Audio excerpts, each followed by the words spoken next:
What is going on, everybody? Welcome back to another stream. We are almost there. Thank you to everyone who has been going along for this ride that we've been on all week. This has been quite an experience for me streaming all week. It's been fun. Thankful for everyone who's been here.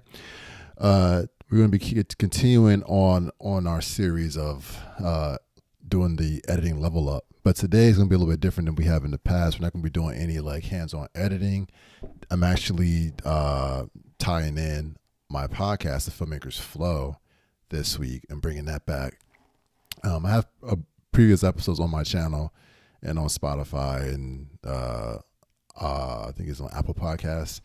But basically, I talk about different topics within the filmmaking industry as a whole. But today's episode will be focusing on editing, and the title for this one is misconceptions that misconceptions that people have about about editors. So, without any further ado, let's go ahead and get it started. Welcome back, everyone, to the Filmmaker's Flow. I'm your host, Denzel, also known as Zell here on YouTube, and today we're talking about some misconceptions that people have about editors. And I don't think it's like anything malicious or anything like that necessarily anyway. But something that I've noticed since I've been editing that I think people tend to assume is that editors do everything. The post-production process is a very extensive process, but there's multiple people who touch that process other than editors, if that makes sense. So the different things that can happen in the post-production process, you have obviously what people consider editing, cutting of footage, that's like the primary job I think that most people think about when they think about editing. The other one I would say is probably color grading. I think that's one that's become more popular. Color grading has been around for a long time, but when I say more popular, I just mean that it's something that people know. It's becoming more mainstream, if that makes sense. Like you can say, video editor, and I think most people would get that. Most people have an idea of what that is. Minus the misconceptions I'm going to bring up. Most people would have an idea of, oh yeah, that's the person who makes the videos that I watch on YouTube. Someone somehow takes all this footage and they cut it together and make a video out of it, or turn it into a movie, whatever the case may be. But you also have the color grading process. So you have colorists, and the higher up you go in terms of the ladder in your career or like the types of projects, that is like specialized positions for different people. So most of the time, maybe there's some cases where this would happen, but let's say like on a big blockbuster Hollywood movie, let's say like on a movie like Dune or something like that, the person who did the editing, who was credited as the editor on that film, is not also the same person who did the color grading. And it's not also the same person who did the VFX work. Now, granted, I can't say that across the case for everybody, because there are some editors who do multiple things. For example, I'm an editor that does multiple things, and professionally, I'm not editing projects on a Hollywood level, but I am editing like feature-length films, stuff that gets onto streaming platforms and things like that. Stuff that gets put into festivals. I actually have just recently won an award for best editing at a festival this year. But I also color grade too. But but part of that is because of the company I work for is a smaller production company. CBA and Christian Broadcasting Network is where I work, and essentially that's there's a lot of like different parts that go on. We have a film division. There's also a news broadcast station, all those types of things. But we have a films department that basically puts out documentaries, feature-length documentaries, and stuff like that. The team is smaller though, so it's not like there's a lot of different people who are touching the film, if that makes sense. So even on the level that I'm on, there are people, like I said, even on the level that I'm on, uh, even though it's like a higher level, it's not like at the very beginning. I also color grade because I have the ability to color grade. That's something that sometimes can get outsourced by freelancers and people like that. But because I have the ability to do it, that's something I'm able to add into the job process that we need. But we have people who do sound. I will do sound editing to a degree, but I'm not mixing and doing like the finishing sound. That's someone else who comes in and does that part. So let's see. We got some comments here. Let's see. Ronuxin 1912 says, "Hey, so all of them are specialized in different things." Yeah. So it's like exactly. You have different specialties. So, and again, it's not to say that you can't do all these things. And I'm not even like blaming people who for thinking that when it happens, like they just if people don't know, they don't know. But the part reason why I'm bringing that up is because I think that's an important distinction to make, because that's something to help set expectations for people. Because let's say you get hired for a job, you get hired by I'm trying to think, an ad agency to do some type of project or something, and in the contract they have, edit this, yada yada yada, and maybe it comes back to you at some point like, oh, we want something done with the color, we want this, sound to be mixed or whatever. You could be like, well, I'm not I'll take the sound mixing part out. I'm talking about like the like VFX. They come back to you and say something like, yeah, we want this cool graphic animation thing that happens. You might be like, well, I'm not a VFX artist for one, so you need to hire a VFX artist to do that part because I'm not specialized to do that. Now, you may be a person who can also do it, but that's something that's specialized.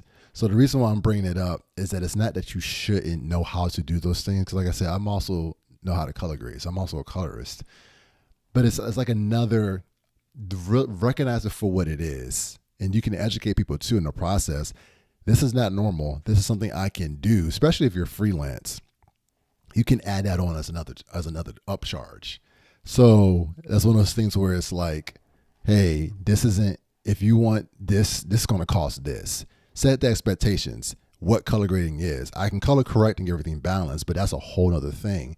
Or if they're like, oh, I need this turnaround to happen tomorrow. And it's like, well, I can do this, but I can't give you this full custom color situation. You know what I mean? So it's like understanding what the process is and helping people to see that when you're working with them, so you can help manage expectations and set expectations. But there are people who are strictly colorists, and that's what they do. That's their job, and they don't touch editing. There are people who are strictly VFX artists, and they do cool, amazing graphics. Like you watch like Avatar, Way of Water, or what's the one, Fire and Ash, whatever.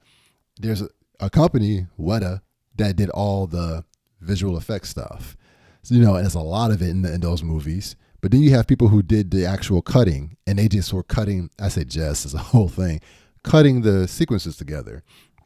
So the job of an editor is, there's so much that is entailed in that. And then there's so many parts of it I think people don't see because it's such a almost invisible job in a way. Like you don't notice what an editor is doing if they're doing their job well. It's one of those kind of things. You notice the VFX spectacle things because that's put on top of it, or that comes later. It's like, oh, we know that's not real.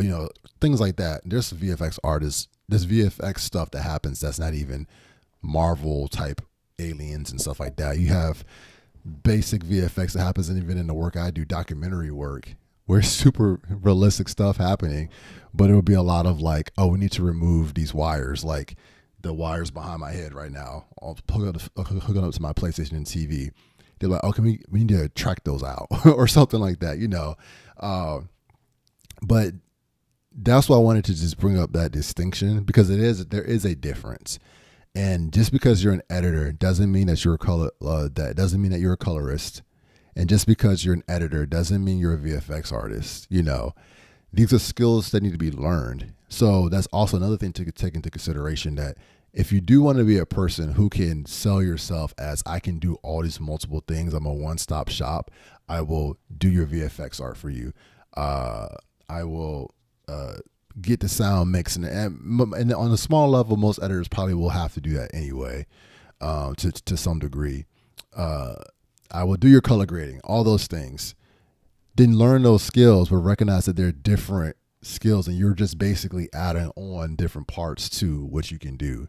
It's a distinction. You could say editor, VFX artist, colorist. You know what I mean? So, because there's people who do just that. Like when we do at where I work, I do, but pretty much a lot of the sound. I do temp sound effects and temp. I would say temp music, but the music I put is usually what we're locked in with. But I do temp sound effects, and a lot of my sound effects make it into the final cut because I put a lot of work into it, and I actually really like doing the sound editing part in that way, like choosing the sound effects that are going to go. If it's something super like simple, like a doorknob or walking, that's all temp stuff. The sound mixer can do that later.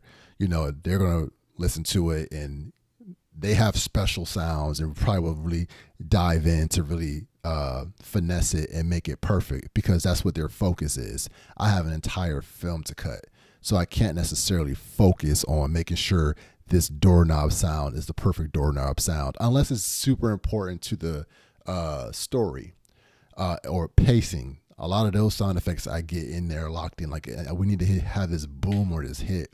Those are a lot of the things I do. So that's why I said, like, it's good to know how to do those things, because you don't want to be, we're at a place now to where I think you do need to be multifaceted because of where, you know, state of the industry is and stuff like that, and especially with AI becoming more and more capable of things. You don't want to be a one-trick pony, basically. You want to be able to know how to do other things, but I think it's good to know that there are distinctions. It's not like you're like, I want to be an editor, but really you want to be a VFX artist. That's what you really want to be, because you have whole different softwares to learn. You have whole different languages and whole different, there's so much that goes into learning just one of these things that you really can't master all of them. You might be able to get good at two of them, like really, really, really good at two, and then maybe have another third one that you do pretty well. But to be able to master all of them and work professionally doing each one of them at a high level is probably just not really feasible, because especially the higher up you go in the projects you work with, you won't really have the time it takes, because a lot of the stuff happens simultaneously. Like once I finish my cut of editing, we send off the sound to the sound mixer, and the sound mixer is doing their part while I'm color grading. So, and then also we have a team of VFX artists. So while I'm editing, even in the middle of editing, I'm taking sections and cutting them out and sending them off to the graphics team so that they can do the VFX work that needs to get done. Because when you're on a deadline and things have to have release dates, this is how the process works. The editor definitely has a part in all of it. Obviously, you're working with your director and your producer, but the editor is playing an important part and has a pivotal role in each one of those steps, I would say. So yeah, that's just something to consider. And I feel like it's a misconception. It's like, just because your name goes down on the credits as an editor, it doesn't mean that you did every part of what that film, you put your hands on it at some point, because assuming you're doing movie and that television, at some point you had to bring all those ingredients and bring them back together. But it's one of those things where it's like, I think people sometimes just make assumptions and assume that because you edit, you do all of those other things too. And not that I'm not saying that you shouldn't learn them, because I think it's good to, but know that they are different skill sets. And it's going to take time to learn all of them. And also, that's to put pressure on yourself. If your focus is to be an editor, you don't have to be the world's best colorist or the world's best VFX artist. Be the best editor you can be, and then be a hybrid, add something else on, and then build that skill up. If you tell me which one of my skills I think is the highest, I would say my editing. I've been doing that for longer, and I do that the most. But my color grading, I've put a lot of work into building that skill set up to where I'm able to do it on a high level, on a pretty decent level anyway. Like I still would say there's still a lot I need to learn and continue to grow as a colorist, but I've gotten it to a place where I'm confident and comfortable with getting footage and being able to color grade it. Even if on my IMDb page it says editor, So we have another comment here from Llama Fan One. What's up? I remember you from yesterday. How long does it take to submit a rough cut for a feature? It depends. It really depends on the project and how much time you get for that process. So essentially, how I do it is we have like an assembly cut that we'll go through, or I'll do like sections essentially and send those sections off to the director. So it depends on how you're working. You might be like in the position where it's like, I'm going to edit the entire film all together at one time and send that off to the editor. A lot of times I'm having to edit pieces because we do interviews with the story subjects and then there's reenactments that happen.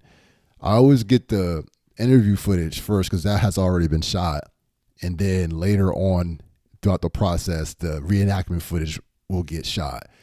And then I'll cut that in. So normally it's sections. So it just depends on, I see Quiverful and Productions in the comments says it depends. It really does depend on what you're editing. I've heard some editors talk about getting a rough cut back around in 4 weeks for a feature.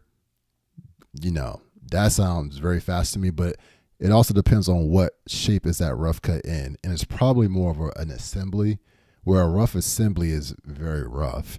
There's a lot of temp stuff in. There might be some storyboards in there. Like there's things missing. Like it's probably not perfectly cut. It's more of a sketch. And then rough cuts, I've heard people would do like rough assemblies, rough cuts, and then you start getting into other ones. But like we would do like assemblies, rough cuts, then we do like fine cuts, and then we do picture lock. There's like, okay, we got all the cuts the way we want them, and then we do film lock when we have all the assets in, like the color, all the VFX is in, all the sound is in at that point. I think the 4 weeks one that I heard was the editor for Christopher Nolan's film Oppenheimer, and I don't remember the editor's name. But I remember seeing an interview with her, and she said that she spent 4 weeks to get something back to Christopher Nolan to watch. But I'm pretty sure how she was describing it, it was not like a super like polished. It was more of a, we know we still need to do some things and we're going to tweak more stuff, but we just need to get everything down on a timeline so we can see it. So yeah, and probably depends on how long the project is and how much you got going on. So, like I said, the way I work is I never have a complete film to like a full cut until we're getting close to the end, because I'm always waiting on more footage. So I'm always getting footage as I'm going. And I'm sure that a lot of editors probably work that way. Like as they get footage, they're editing. So that's a hard question to answer. But like I said, I know I've heard somebody say 4 weeks before. Maybe, so I said at least a month, maybe 2 months, just depends. Then it also depends on how rough of a rough cut you're doing. So yeah. Let's see, check my notes here. But yeah, so like I said, like an editor, when you see edit, it's like usually traditionally that's like the person who's cutting. And if you think back to like film history and old school film, when they were literally shooting on film and they would have scissors and cut the film and then cut pieces out and then tape them back together, like that's like actual cutting, so that's kind of like one of those things where it's like that's like the art form of it. And then the other things that editors do is like it's more than just doing cool effects, or just cutting things together. Sometimes people might think, oh, all the editor does is take this footage and just throw it together and throw cool effects on it. It's more to it than that too. Again, this also depends on what type of videos and projects you're working on. But even I don't think it matters what type of project you work on. I always have this saying that I always say is that editors are storytellers. So you want to make the best edits and decisions to serve the story of the project you're working on. So no one transition or one effect can just fit every project per se. You want to make decisions and do techniques and make choices that further the story, whatever the situation is that you're working on. Like if it's a documentary, or if you're doing an action film, or I don't know, you're doing a commercial about a local bakery, whatever the case may be. There's a story in there that needs to get conveyed to connect to another audience, to another person. That's how like we communicate as people. It's like through like, we're like communicating through like stories. We're trying to convey a message, and you want to make the best decisions for that project that way. So it's not like just about making cool effects, make something trendy or something cool. What's going to serve this project the best? Got another comment from Quiver4. How do you choose how to cut things together? That's a very good question. So for sure, it depends on the script. Like sometimes the script will dictate that to you. If it's narrative, I'm talking in the form of narrative because that's what I do the most. The script will a lot of times dictate what needs to come, but really what I'm doing is just trying to make the best decisions, trying to make that scene flow the best. So while I'm cutting, I'm looking for emotion. I'm looking for best takes. I'm looking for, this look this person did with their eyes conveys the messaging of this scene. That's why it's good to understand story. If you're doing a real estate video, it may not be storytelling per se, but you have a message you're conveying. What shots of this house give the person the best visual to sell this house? We want to start with, maybe you want to start on the outside and work your way in. So you'll start with the drone shot or like the wide exterior. I'm saying real estate. That's what I used to do real estate. That's kind of the first professional level job that I had editing was real estate videos, and doing real estate marketing company, all that stuff. So, it's like, okay, we're making this like decision so we know what we want to show. We're not going to start with the bathroom. we might not show the bathroom at all. Even if they got a shot of the bathroom, doesn't mean you have to use it. And you probably don't want to start with that shot. So that's where I'm saying storytelling comes in, because you have to at least think to some degree what's going to connect with people when they're watching this video. What's going to be the attention grabbing shot? And a lot of times, even like with movies, scenes will start a certain way on purpose to grab the audience. If you have ever read a book, that's like, I love reading books. Like that's my favorite form of consuming entertainment and content, even more so, even as much as I love movies. If you force me to pick one, I pick books, because I just feel like books are the greatest way to tell stories, because there's no limitation. It's your imagination and what you can write on page, on paper. With filmmaking, you have constraints and budgets and things, But again, I love filmmaking. I'm just saying, anyways, that's an unnecessary tangent. Even if you read a book, this first couple of lines will bring you into that world. So it's one of those things where it's like, what's our starting point? I think I always think that way when I'm editing. I'm looking at a blank timeline. I'm like, what's my starting point? Because once I get my starting point, everything kind of falls into place after that. Even if things will change, I know how I'm starting, and then I can kind of flow my way there, and I know how to end it. So it's more of like just connecting in the middle and getting your pacing right, what shots look good. You have your technical decisions you got to make. Like, you don't want to cut unless it's a story reason. Like usually, like if you're like, you want the shots to kind of match. So if you're on like a medium and there's two people talking, you kind of want to be on that same shot. And then maybe if you punch it on like a close up of one person's eyes, and you punch it a close up of the other person's eyes, because now they're like looking at each other and you're conveying that information to the audience. So you might not want to pop out to the wide and then to the other person's close up. It just depends. Maybe it's a story reason why that would make sense, but I'm just saying generally the shots kind of like communicate with each other. So yeah, hopefully that answers that question. That's kind of how it just, what the project needs kind of will dictate that to me a lot of times. If it's a music video, it depends on how the music video is working, because a lot of music videos can be very narrative heavy nowadays too. Maybe there's like a performance shot. So I'm like, all right, let me get that first performance shot to establish the music video. And then I'm gonna cut to close-ups and things. But again, you can mix the rules up. It all depends on how it flows. Shout out Otter Speed, my bro, Otter Speed. Do you play back the clips before you start editing? Oh, like wash them through? I try to. It's a good practice to have, in my opinion.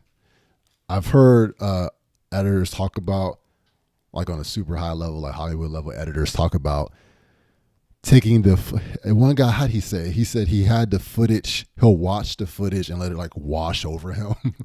I don't know why he said it like that, but that's how he said it. But yeah, so he like was basically saying like he'll like just take in take it in. So a lot of times I do that with B-roll footage for like documentaries and things like that. I'm watching all of it so I know what all exists, because what you don't want to have happen, and this might not be a big deal if you also were the shooter, but it's a good practice still, because you could forget. You may not always remember exactly what you shot. You want to make sure you put your eyes on all the content, because that way you know what to pull from, and it's like in your memory now. So when you get down the line, bro, chill. I'm looking at the comments. Well, oh my gosh, bro, that's hilarious. The wave emojis. But you want to be able to have like a memory bank of like everything of all the footage. I always try to familiarize myself with it, because as you're going down, something might pop up and then the director can say, hey, didn't we have a shot of this? And you sitting here like, I don't know. Did we have a shot of that? And then you go back and find a shot, and it's not because you just forgot about it. You didn't know it was in there. That's like the worst thing. That's pretty embarrassing, because now your director's like, you were cutting this and didn't even know you had this shot to use. I did that on the last film I edited, but it wasn't intentional. Like I just forgot we had the shot, and I'm cutting it, and I wasn't even happy with how it was cutting together. I was like, yeah, we don't have. I was like, I don't know why we didn't get this close up. I was on set when we were shooting the film. So it was funny because I'm the editor on this project, but I happened to be on set helping with DIT, and I completely forgot. So this is why you just got to double check yourself too. So make sure you know that footage. Make sure you go through everything. Make sure you go through every folder. Double check. Make sure. I think what happened was I didn't copy everything. I was organizing footage, and I had it saved on like the drive. But then when I was pulling things into the program, some kind of way, I just forgot to grab that. But again, I should have remembered. Having notes is good too, because you can reference it, But all that to say, yeah, he was like, yeah, I think you need to use the close up at some points in here. I was like, close up? What close up? I said, there's no close up. Sure enough, there was a close up that I completely forgot about. So yeah, that can happen. But that's why in those cases you want to make sure I would suggest watching through all the footage. You can even scrub through it, because especially if you're doing like I don't know, like events. I know a lot of people do like weddings and stuff like that. You might not need to hit play and just sit there and watch through all the hours of ceremony, but you can scrub through the footage, make markers, like, okay, yeah, I like this moment, so you can kind of come back and refer to it later. But I like to at least get my eyes on everything, so I know, okay, yeah, I got a shot of this, I got a shot of that. In this scene, I see the person doing this, so if I need to come back to here, make sure you know your scene coverage if you're doing a narrative project, to know, okay, how many shots do I have? I have my establishing shot. I got my wide shot. I got my close-ups.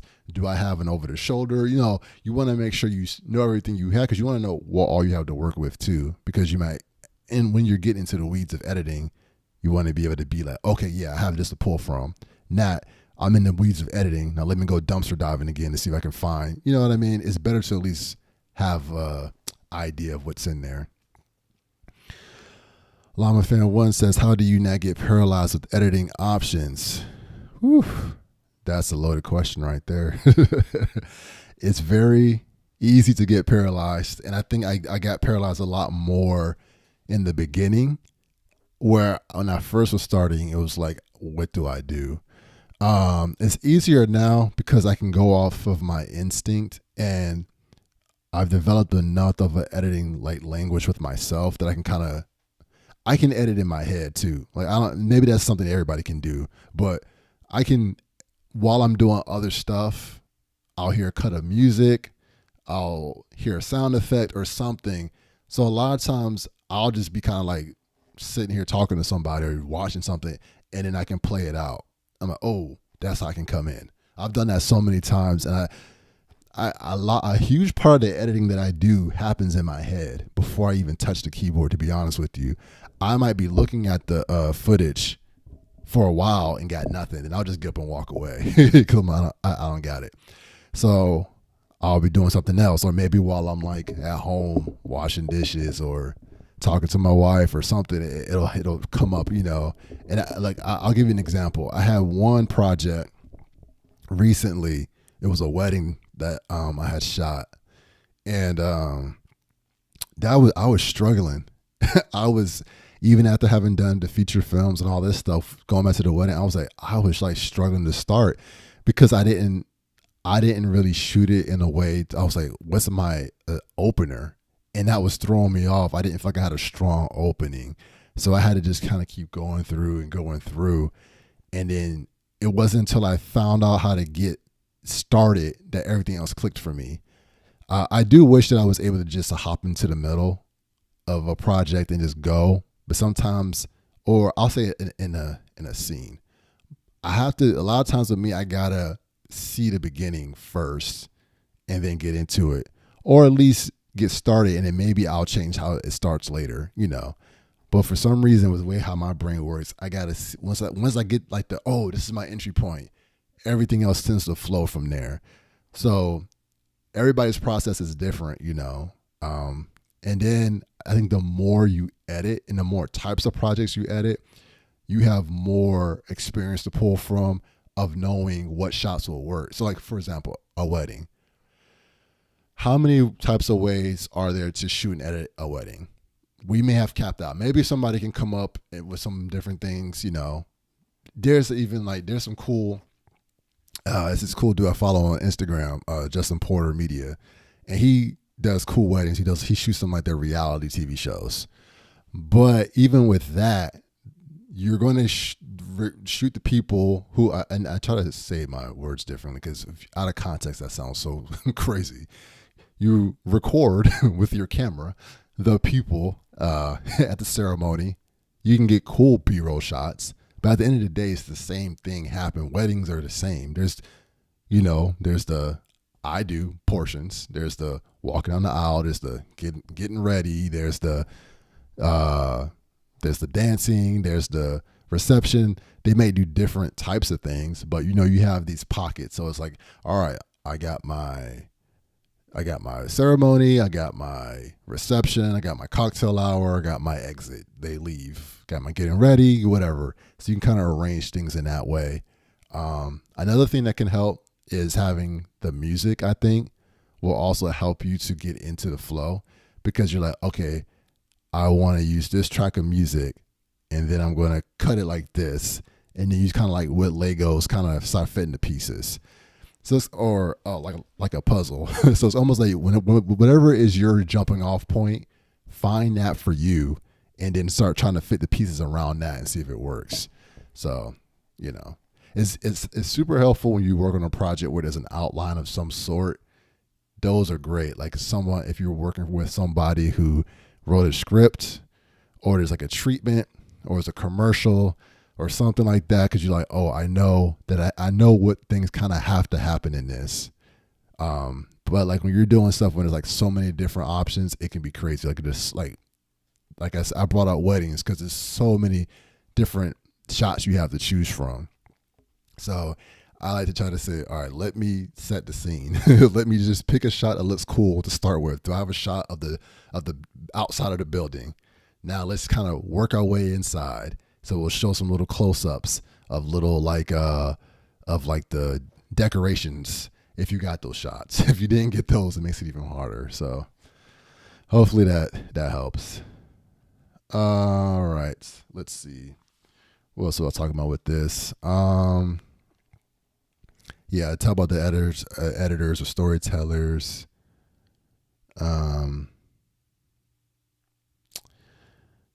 Yeah, so one other aspect I want to talk about some skills that I think are good for editors to have. And one of those, which seems obvious, but I would say learn your software. So whatever editing software you use, my preferred editing software is Davinci Resolve, but I also edit in Adobe Premiere for my job. But learn the software. Like that's one of those things that's super important and super big. Like I remember when I was first starting the job I have now, and they were like, you need to use Adobe Premiere. I was like, crap. Because I have sworn off Adobe Premiere for years. I started in Adobe Premiere years ago, and then I ended up switching to DaVinci Resolve. And they were like, yeah, we use Adobe Premiere here. And I was like, crap. And it was so funny because, I'm a good editor. I have the skill sets I have, but the software was getting in my way because I had to refamiliarize myself with it because it had been so long since I had used this. I completely forgot how to use that program, and it was like starting over from scratch. And I remember I had to do an editing assessment before I got hired. So that was kind of like part of how, this is how we determine if we're going to hire you for this job. And I remember thinking like, this sucks so bad. I was like, I know what I want to do. That wasn't, I was trying to still figure out the edit too. So I had that part, like I'm figuring out how I want this edit to go. But not only am I battling that, I'm also battling the fact that I'm trying to know what buttons to hit. And I felt like I was editing with my hand behind my back. It was a limited time because that's part of the process to see how quickly you can get it back to them. And then, I think we had like 2 days or something with it. And then you got to take notes and go back through and do revisions and all that stuff. And there were certain things I wanted to do. I remember having to leave the sound effects were coming in weird, and like it was a weird stereo situation that was happening. I did not know how to fix it. And I was like, this audio is messed up. I have to hope that they don't care about this. Thankfully it worked out and I got the job, obviously. But I remember that was one of those things, like even when I got hired, the director was like, I know you haven't been using Adobe Premiere, but I need you to, like, part of my job when I first started was I had to get caught up. He was like, I need you to basically learn Premiere so you can get up to speed, because it wasn't about my talent as an editor. It was about me knowing that program. So I took the time to learn that thing as fast as I could. And it was funny because I'm over here looking up beginner tutorials because I'm starting over. But sometimes it's like that.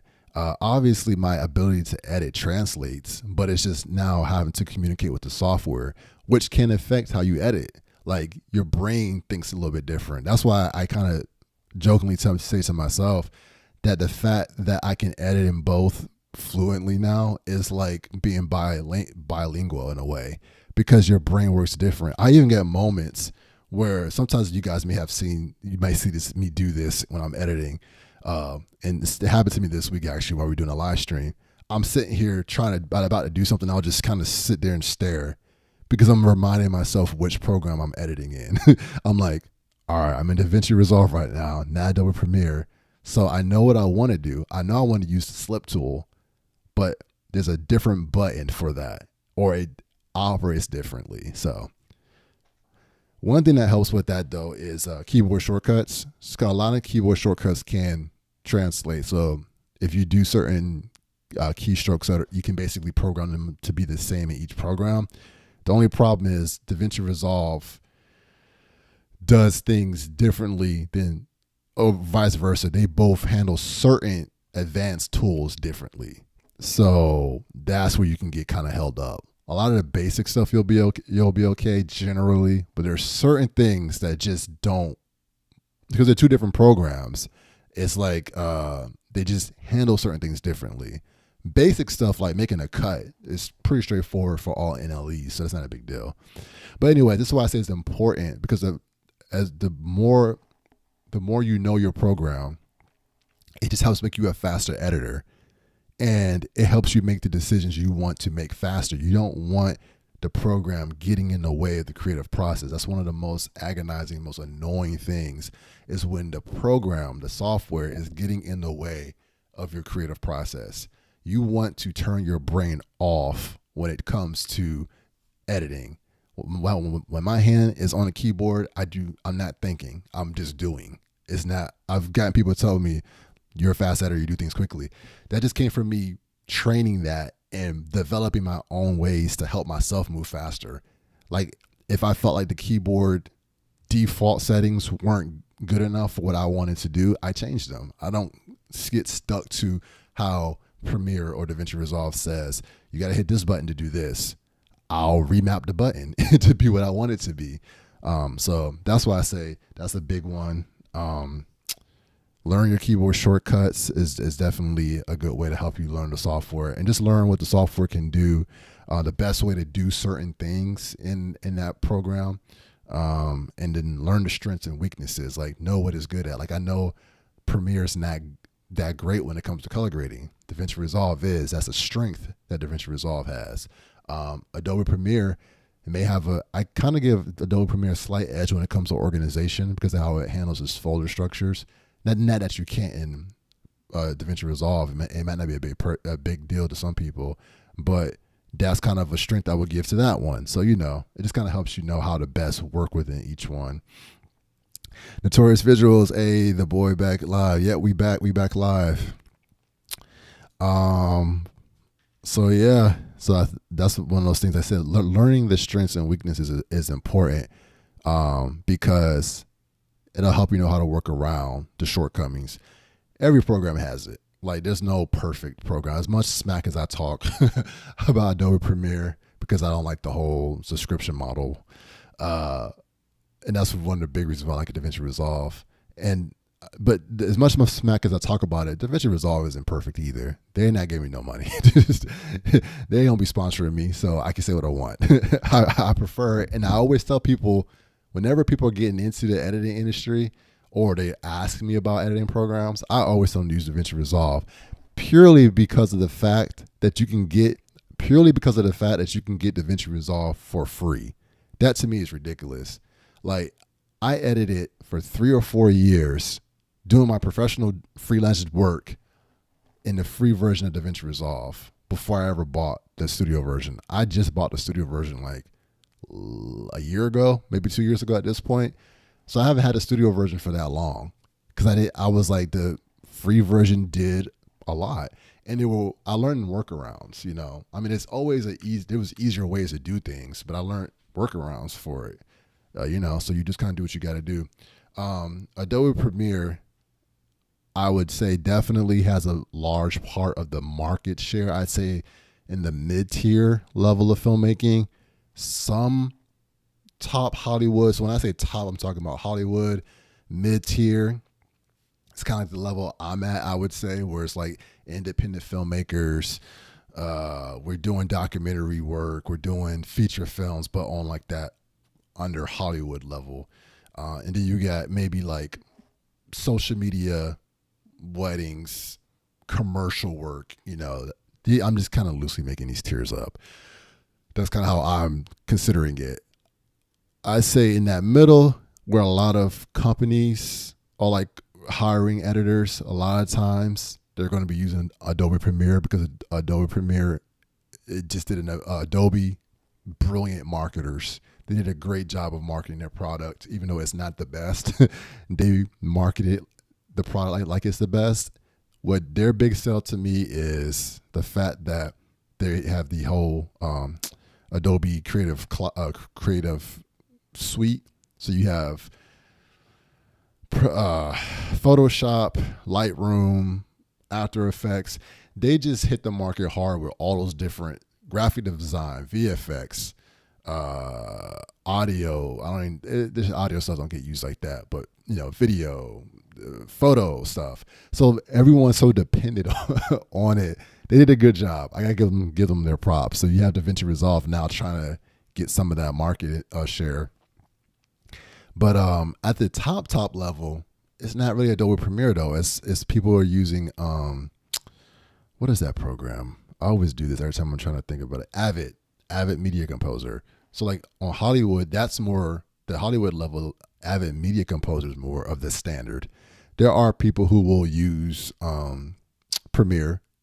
Like I think it's David Fincher who uses Adobe Premiere for his films. I think I could be wrong on that one. So there's some people who do. I'm not saying that everybody uses it, but like what would be typically standard is Avid Media Composer. So if you want to edit on that level, at some point you're gonna have to get your hands on Avid Media Composer, even if it's not right now, since you're just starting out. But at some point, if you want to be on that level and in the Hollywood system and getting jobs like that, you need to know how to use that program. I think DaVinci Resolve does a pretty good job of being the standard for color grading. There's other ones out there too.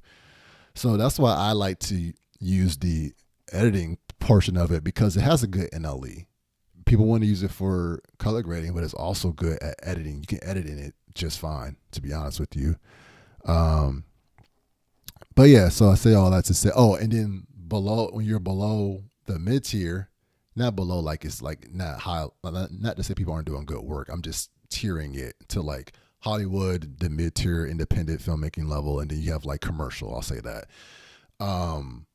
That one's gonna probably be a little bit looser depending on what level. Because like if you're a freelance, you can pretty much use whatever you want because you're most likely working by yourself. So it won't really matter for the most part, assuming that you're working with, unless you're working with like an ad agency or somebody who wants you to use that because they have people on their team who use that, and they will also need to touch the footage or whatever at some point. But yeah, like you could be using CapCut, to edit social media videos. You can just use the editing app that's inside of Instagram or that's inside of TikTok. You know what I mean? So it just depends on what you're doing. If you're doing YouTube videos, you can use Adobe Premiere, you can use DaVinci Resolve, whatever the case may be. If there's no one telling you have to use a certain one, use whatever you want. I always just suggest DaVinci Resolve because that's what I teach people how to use and do tutorials on, and because it's free. So that's my reason for it. But yeah, that's why it's important to learn the software. And I do think it's important to know more than one. I would at least suggest that. Even if you aren't going to be working on a certain type, or like if you're not going to be working on the Hollywood level, so maybe you don't need Avid, I think it doesn't hurt to know, like let's say Final, or this might be an interesting one. If you know Final Cut, I would say go ahead and learn. That's tricky because Final Cut I know is his own thing. So shout out to the Final Cut editors because y'all are a whole breed to yourselves. I give y'all props because I have not used that one, but I've seen it, and from what I've heard about it, it is very different. I've heard people speak highly though. Like once you learn it, it's cool. Like you have to kind of rework how your brain works. But coming from someone who's works in traditional NLEs, when I say NLE, that's non-linear editing systems, that would probably be very different. Because I'm like, what do you mean when I cut this out, the timeline magnetically bounces back, ripples back? I didn't want it to do that. So it's just like, there may be ways to tweak that. I don't know. I haven't used that program. But I would say learn another one too, because it doesn't hurt to know more than one. Another thing that I think is important, and this kind of touches back to what I was saying before about editors being storytellers. Learn storytelling, like really develop your storytelling ability. Not that you have to like, I got to become a director now, but I don't think it hurts to understand, different directing things. Cause like A director, when they're on set, are looking at emotion and timing for how their actors are doing things. It's good for you to know that too, because you want to make sure you're choosing the best take. You want to make sure that you're choosing the best moment and, pacing the story out right. You don't want to just cut things and make everything move fast just because you feel like I got to cut it down and cut all the fluff. Maybe you need some fluff for this part of this story because it's needed. Maybe we need to sit in this moment and just let it breathe, So I think that that's important. Again, that will dictate storytelling in general. I think is good. Understanding some story structure to some degree. You don't have to be a full-on writer or anything like that, but I just think it helps to know our story arcs, to just kind of have an understanding of like, we want this to build up to this point, because it can be so easy to get stuck on the time. Because I'm still guilty of this even to this day. Like, I'll get so hung up on editing it the best way. I think like, oh, I'm just gonna cut all this extra unnecessary stuff, and then the director will come back and say, oh, we need to let this moment breathe more. I'm like, you're right. I am cutting this way too fast. Let me slow this down. And even though technically it works, like these shots make sense together, all the emotion might be out of it. That's not an easy thing to just turn on. Some people might be able to do that naturally, but it's something you definitely have to develop and learn. And that's something that you can get over time by watching different movies, content, whatever the type of content is you want to edit. I would really study that type of stuff. Learn new editing techniques. So even if you have a way of editing that seems to be fine and you don't think you need to, change anything, it doesn't hurt to learn new techniques, because it might be a better way of doing something that you don't know about. Like, for the longest time, I used to try to think of an example. Like, I've changed the way that I cut in certain things to move faster, but like I used to use ripple delete a lot. So I would like cut out a section of a video and then there'll be a gap. But to make there not be a gap, I would cut it and hit ripple delete. Hopefully that makes sense. But then I learned about different ways to cut where I didn't even have to do that. Well, I was like, oh, I can actually just put my playhead here, hit Q, and that ripple deletes everything back. That was weird to try to explain that. So hopefully that makes sense. But it's like, it doesn't mean that what you're doing is wrong. There could just be a faster way of doing it. Maybe you can use, there's a tool that a lot of people use called Slip. That's a tool that gets used a lot. And it's a way to move, your shot over a few frames without actually picking it up, moving it, cutting it down. It may not work in every situation, but it could be a good technique to learn. Learn what J cuts are. Learn different types of cuts, like smash cuts. And this is all stuff you can pick up pretty easily on YouTube, but type in a search of different editing techniques, different editing types of cuts. And it's like, that's what a smash cut is. That's what a jump cut is. It's just good to know those things, not because you have to become a professor in editing, but just because it'll show you what's possible. And maybe it's something you already did, you just didn't have a name for it, but now you have a name for it. So it makes it easier for you to communicate what you want to do. So that's some of those tips I have. One of the things that's big, I like to say, is like take techniques from other genres too. So I have a music video background and commercial background. So that's like a lot of the stuff I was doing when I was freelance. I still do freelance work today, but when I would do a lot of like different random projects, I did a lot of music videos and a lot of commercials. I don't love doing commercials, but I still wouldn't mind doing music videos every once in a while. But I remember specifically because I did so many music videos, I got good with effects and like using them in different creative ways, like weird little glitchy type things. Like I got good with using overlays and like using different type of blend modes. So I knew like, I can use like this blend mode and the layer, the video track will have this effect on the layer below it.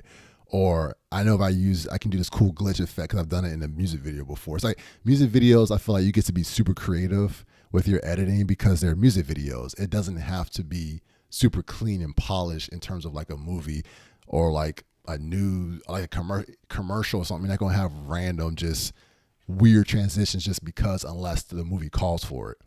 Well, it was a sequence where basically it was like this person in this dark void situation. And that was one part of the script that was super loose. The director really didn't have a clear cut way of how it had to be. And he's like, yeah, just kind of cut it and see.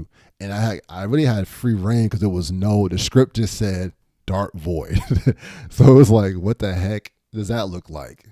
They shot it and the guy's in this dark void area. And then they shot a bunch of other little random pieces of stuff. And he was like, oh, maybe you can kind of like throw stuff around and do this and do that. And he was just spitballing ideas, but it wasn't anything concrete. But I got the idea that he was kind of thinking maybe it's like jumpy and not it could be a little sporadic. So I said, okay, well, there's this glitch sound effect that I popped in my mind that I know I've used before. And there's this glitch. I know how to cut a bunch of frames out and glitch it. And so I didn't have the idea right away, but once I started cutting those things together, I was like, ooh, I can do like this little motif, if you would, where when the shots would cut between each other, it'd be like this little weird glitchy thing I would do, and then I like overlay the guy like looking around, looking creeped out, and it almost kind of like a horror vibe too. So it's like pulling in some horror, even though this genre was not a horror film. This one moment was kind of creepy. I leaned into it. I said, let me see how far, because I love creepy sequences, cutting them. I'm not a horror movie fan, but I love thrillers and I love cutting creepy sequences and music changes. That's my favorite thing to do.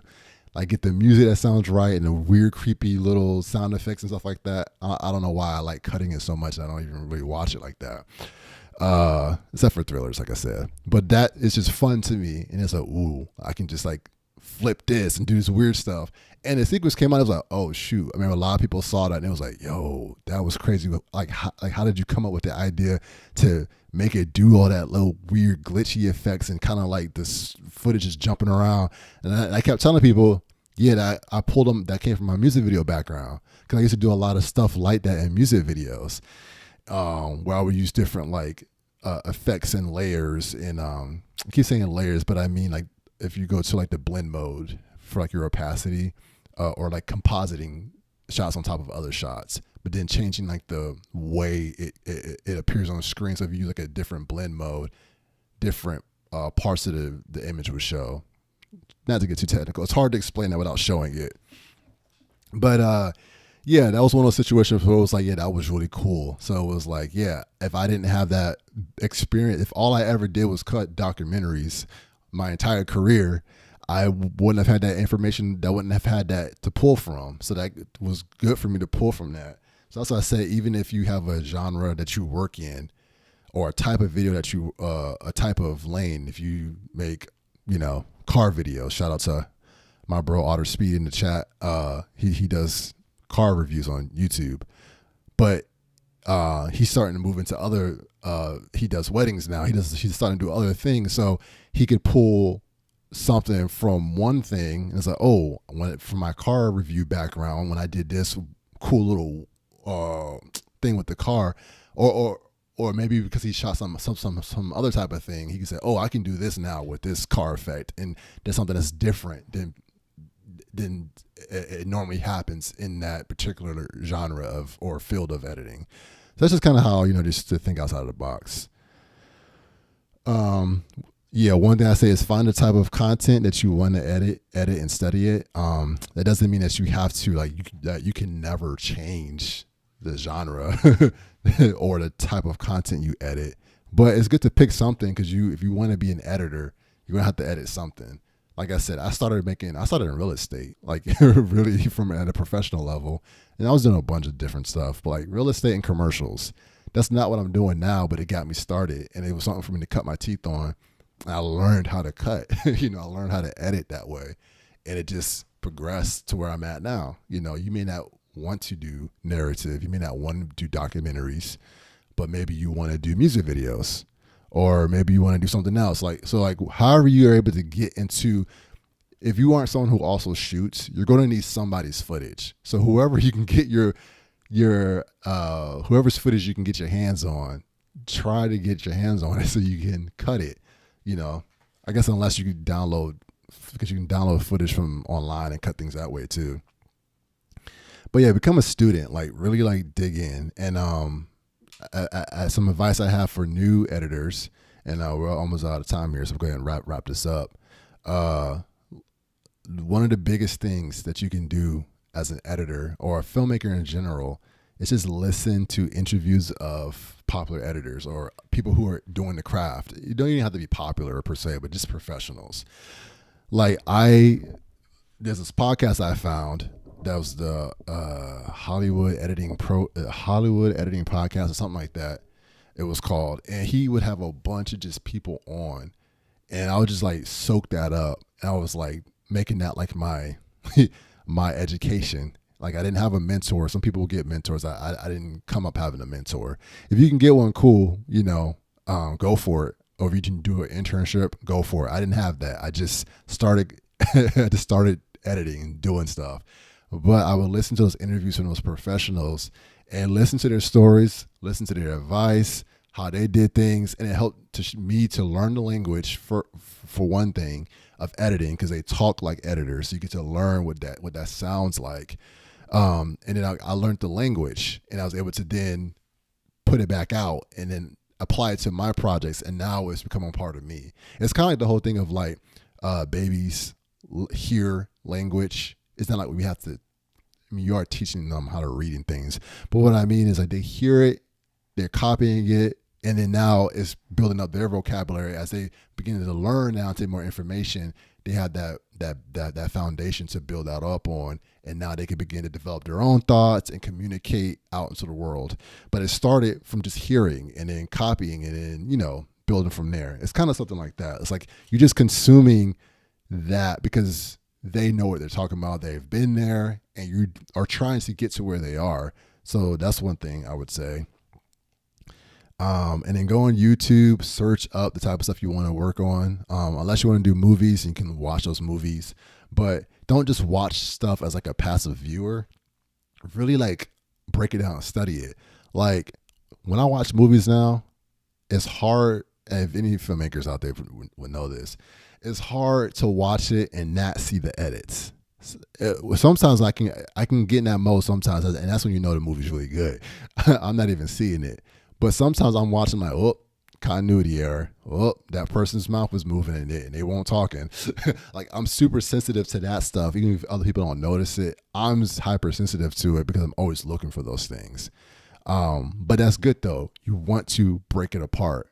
So that way you can really learn what people are doing. So I like to watch people who are ahead of me at a higher level than me do the thing I want to do, because it shows me what's possible. It shows me the decisions they made. I'm like, okay, so when they came into the scene on the wide shot, they didn't cut to this shot, but they held here when a person was talking. They didn't cut to them right away, because the important thing wasn't the information that person was saying. It was the reaction this person had to what they said. Then they cut to them. So stuff like that. It's like you almost be in this robotic mode of this person's talking, cut to them. This person's talking, cut to them. Again, this is narrative. That's what I do the most of. So that's kind of how I'm portraying it. But you can apply that to whatever type of videos or content that you're going to be editing. Let's see. Yeah, kind of hit those points together. One thing I was going to say too is everybody's path is different. So you don't have to feel like there's one way you have to get there. Like I said, a lot of people, you hear people say, get a mentor. And I'm not against that at all. I just wasn't in a situation to where I had had anybody to look to. I had to do it on my own. That's why I like to try to be a mentor role to people who are, you know, beginners and getting started. Because I know it is important. I'm not saying it's not. But if you can't have a mentor, if you're kind of like me, I definitely say become a student, do research, dig, study the crap out of the craft, get books. If you want to read books about it, at least watch interviews and consume the content, study it. It helps because I have a filmmaking background in general, so I have that to lean on. That has helped my editing a lot, to be honest with you, because I started as a cinematographer and I've done some directing, and I went to film school. Not so much we had an editing class, but again, it's funny because I really didn't focus on that, and we had like one editing class my entire time in film school, and it really wasn't that big of a focus. And I did not do any. I edited some of my stuff, but I didn't do a lot of it when I was in college. And I didn't want to be an editor. It just kind of happened later. And I say all that just to say, like, that helped me because I had, adjacent to it, so I was able to kind of like piece things together. But if you can get, like I said, if you can find a mentor, an internship program, whatever the case may be, go for it. But you don't have to feel like because you don't have those things that you can't get there, because you can. You definitely can. There's so much information out there. There's so many books, like YouTube, search it up on YouTube. You know what I'm saying? If you don't know at all where to start, you've got AI and go to ChatGPT or whatever Grok, Claude. We did it. I'm trying to remember all of the names of the different AI search things. There's so many things. Search it on Google, whatever the heck whatever. Search it up, find out how to be an editor with some editing tips. Get in however you can get in, but keep learning. Don't just get stagnant. Don't just be like, oh, I got enough to do this one thing. I'm not content with being in one spot forever. I'm a person who always wants to keep progressing, getting better. I'm not comparing myself to my peers. I'm comparing myself to the top of the top. The people who are doing this at the highest level, that's what I'm looking for. So that's why I'm always pushing myself to get better, because I can see where I can still improve and grow. But that is all I wanted to talk about. I think we did it in a good amount of time. If anyone has any questions or comments or anything, feel free to ask. I usually drop the Discord. I did not do that. So let me go ahead and drop the Discord in the chat for anyone. That's going to be the perfect way to ask questions, to be honest with you. You can put them on videos and stuff, but I made the Discord so that way we could have a place to communicate, and you can keep up with me and what I'm doing. But yeah, let me say Discord link here if anyone here wants to join. But yeah, so we are coming to an end of the live streamathon that we've had this week. It's been pretty cool. Appreciate everyone who's been here. I'm seeing familiar names pop up in the chat, so that's cool. I appreciate y'all for real. This has been cool. One more day. We got tomorrow. I think it's 7, but I did post a schedule on Discord, so you can check it there, or on my channel. I made a community post that has the schedule. I think I'm going from 7 to 9. Tomorrow is going to be more chill. It's more of a community day. I have that to be more of a Q&A day. So I don't have anything particular planned. I probably will have, I'll probably pick one of the projects that we were working on this week just to start with that, if nobody has any questions, or if no one shows up or anything. But I'm pretty sure we'll get some people in there. But if you have questions, that's the time. If you have something you want me to look at, if you have something that's like, hey, how do you do this effect and resolve?